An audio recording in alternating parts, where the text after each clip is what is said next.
guys, Tyler here from GarageWarrior.com, and I had a great question today about intermittent fasting.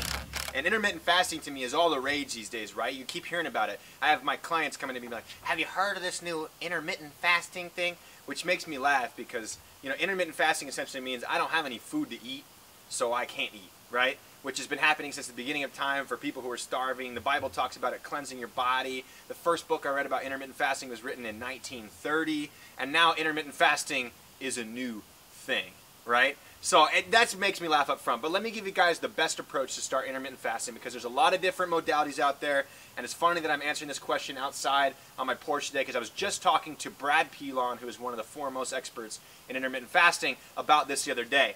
And so really simply put, people want you to jump into intermittent fasting oftentimes with their particular protocol or paradigm, right? They're like, you have to do 16 hours off, 8 hours on, 20 hours of no eating, 4 hours of eating, right? And what Brad is trying to get people to realize, and what I agree with him on, is that we shouldn't be focusing on specifics. What we should be focusing on is gaining the freedom to go without food.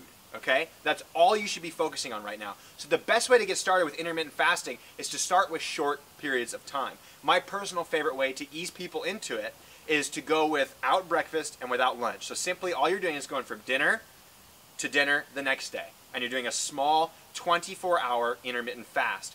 Do that maybe once a week. No more than that for a couple months just to get used to it so your body can become faster at adapting, at dropping your blood glucose, at using fat for fuel rather than carbohydrates, right?